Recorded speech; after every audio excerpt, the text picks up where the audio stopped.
got the blues. I feel so lonely. I'd give the world if I could only make you understand. It surely would be grand. I'm gonna telegraph my baby.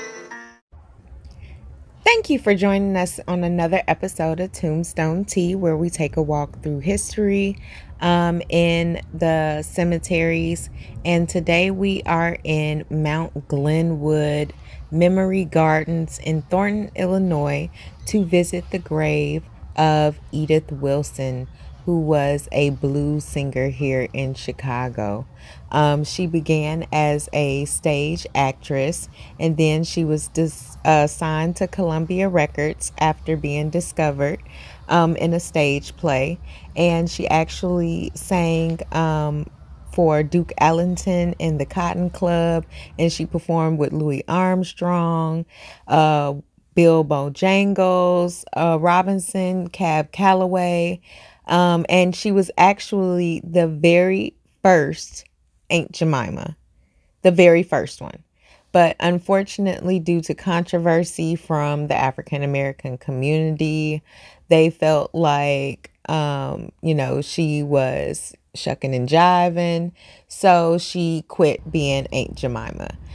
She toured and recorded several albums, and she actually died in 1981. And then here on this long pathway in the back of the cemetery, we're actually going to visit the grave of two important people in Black history.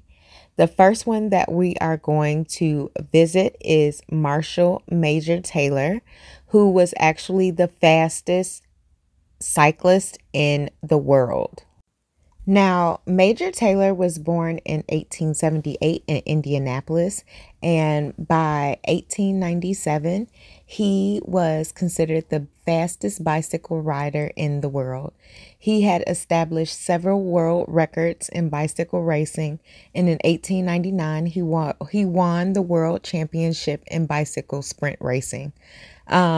He was the second African American to earn a world championship, and he toured Europe in the early 1900s, becoming the European bicycle sprint champion of that year. And then he also traveled to Australia to become the sprint champion there as well. And he moved to Illinois later on in his life. And he died of a heart attack in 1932, pretty penniless. And actually what happened was he was buried in a pauper's grave, and the Schwinn Company actually paid for him to be reinterred here with a proper burial marker. And then the next grave that is right nearby is the grave of Duke Slater. Now, Frederick Wayman Duke Slater was born in 1898, and he was an All-American football player for the Iowa Hawkeyes, leading them to a 1921 national championship. He also joined the NFL, becoming the first Black lineman in league history, and he also earned his law degree in 1928 and began to practice law in Chicago. And then in 1948, he was elected to the Cook County Municipal Court, becoming just the second African-American judge in Chicago history to be elected to that position.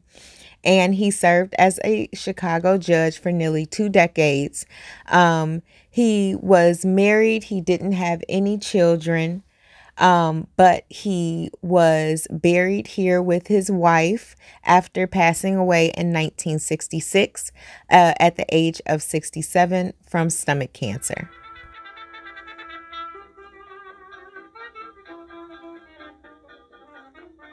The last grave that we are going to visit today is of jazz musician Walter B. Barnes Jr., who was the leader of the Royal Creoleans, And he was actually the first Black musician to play on radio out of Chicago.